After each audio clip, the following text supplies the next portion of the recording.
Howdy, folks. Tonight we're diving into the scandalous underbelly of 17th century France. Buckle up, Buttercup, because it's going to be a wild ride. Imagine a world of powdered wigs, lavish parties, and enough backstabbing to make a Shakespearean tragedy look like a picnic.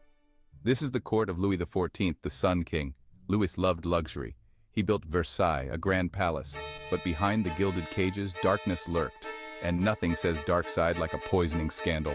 We're about to unravel the affair of the poisons. If you enjoy this journey into history, give us a thumbs up and subscribe to the channel. Our story begins with a woman named Marie Bosse, a fortune teller and purveyor of all things mystical and, shall we say, unconventional. Now, Marie wasn't exactly winning any popularity contests amongst the Parisian elite. She was known for her creative methods of solving problems, which often involved a healthy dose of the occult and a sprinkle of poison, just for good measure. But Marie's luck, much like a bad batch of love potion, was about to run out.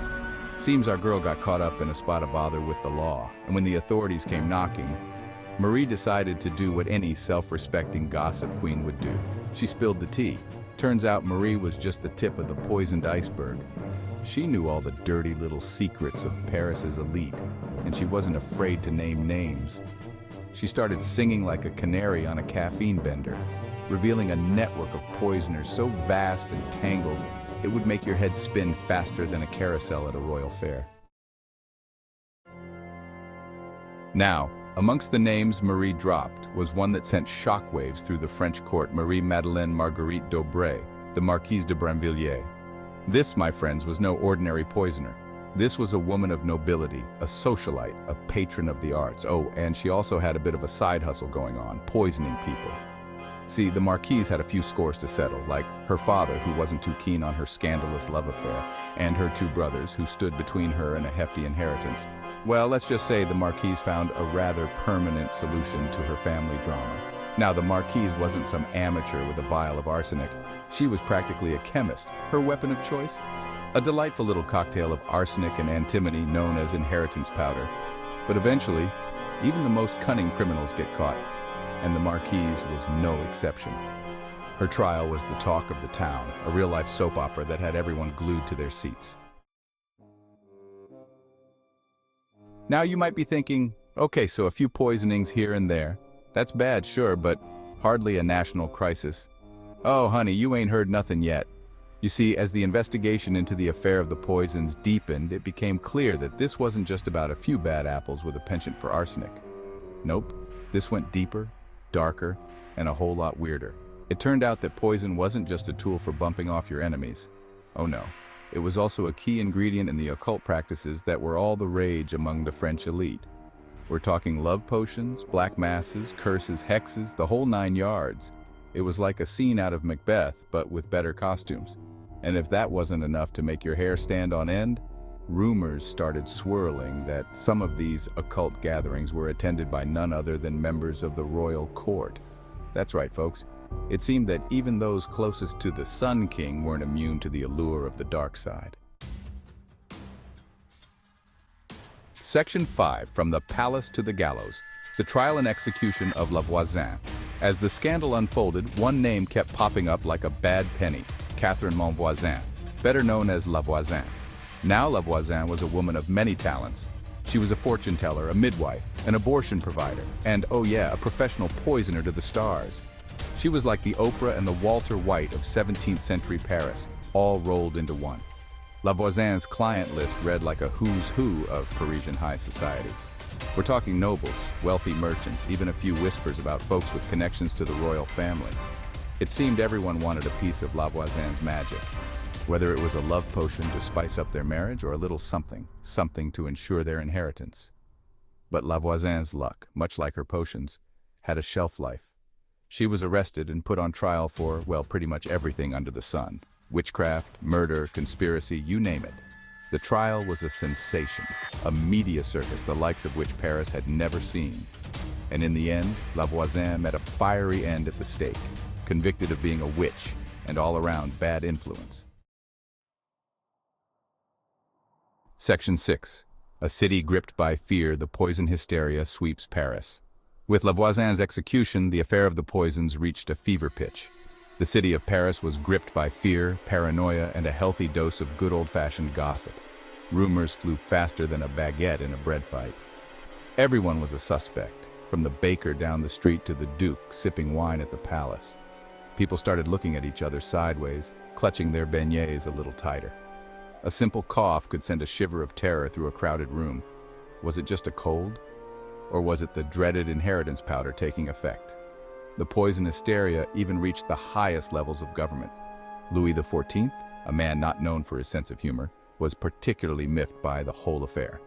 Not only was it a scandal of epic proportions, but it threatened to undermine his authority and the very fabric of French society. Something had to be done, and fast. Section 7. The shadow of suspicion. Even the king's mistress is implicated. Now, remember how I mentioned that the affair of the poisons had a knack for dragging everyone into its web of intrigue? Well, it even ensnared the king's own mistress, Madame de Montespan. That's right, folks. The woman who shared the Sun King's bed was now suspected of dabbling in the dark arts. Talk about awkward. It all started with some pesky rumors linking Madame de Montespan to La Voisin and her band of merry poisoners. Seems our girl was a bit jealous of Louis's wandering eye, and might have sought some unconventional methods to keep him, shall we say, interested. Now, there's no concrete evidence that Madame de Montespan actually poisoned anyone, but the mere whiff of scandal was enough to throw the royal court into turmoil. Louis, ever the image-conscious monarch, was furious. He couldn't have his favorite mistress linked to a bunch of poison-happy occultists. Imagine the headlines. Section 8. Louis cracks down. The Sun King tries to clean up his mess. Faced with a scandal that threatened to engulf his entire court, Louis XIV decided to take matters into his own hands. He established a special court, the Chambre Ardente, to investigate the affair of the poisons and bring the perpetrators to justice. And let me tell you folks, they weren't messing around. The Chambre Ardente worked tirelessly, interrogating suspects, gathering evidence, and generally striking fear into the hearts of anyone who had ever so much as glanced at a vial of arsenic. It was like the Spanish Inquisition, but with better wigs. Over the next few years, the Chambre Ardente rounded up hundreds of suspects. Some were nobles, some were commoners, and some were just folks who happened to be in the wrong place at the wrong time. Trials were held, sentences were handed down, and heads rolled, both literally and figuratively. Section 9. The legacy of the affair, poison, power, and paranoia. The affair of the poisons eventually faded from the headlines, but its impact on French society was profound and long-lasting. It exposed the dark underbelly of the Sun King's glamorous court, revealing a world of simmering resentments, ruthless ambition, and a healthy dose of paranoia. The scandal also raised questions about the power of the monarchy and the limits of its authority. Louis XIV might have been the Sun King, but even he couldn't escape the shadow of suspicion cast by the affair of the poisons. But perhaps the most enduring legacy of the affair of the poisons is its contribution to our collective fascination with true crime. Even centuries later, the story of the poisoners of 17th century France continues to capture our imaginations, reminding us that truth is often stranger and far more entertaining than fiction. Section 10. Lessons learned or not. History's rhymes with arsenic and old lace. So what can we learn from this tale of poison, intrigue, and royal drama? Well, for starters, maybe don't trust your hairdresser with your deepest, darkest secrets, especially if they also moonlight as a fortune teller and poison supplier. Secondly, when it comes to family drama, maybe stick to passive-aggressive post-it notes instead of, arsenic. Just a thought. But on a more serious note, the affair of the poisons reminds us that power, greed, and the pursuit of social status can corrupt even the most seemingly civilized societies.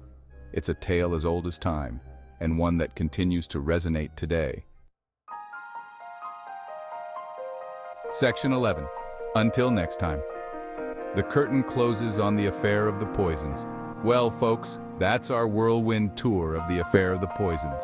We've had scandal, we've had intrigue, we've had enough poison to knock out a herd of elephants. It's been a wild ride, but all good things must come to an end. But before we go, let's give a round of applause to the real stars of the show. The poisoners, the gossip-mongers, and the wig-wearing, scandal-loving denizens of 17th century France. They may not have always made the best choices, but by golly, they knew how to put on a show. Until next time, folks, remember, history is never boring, especially when there's poison involved.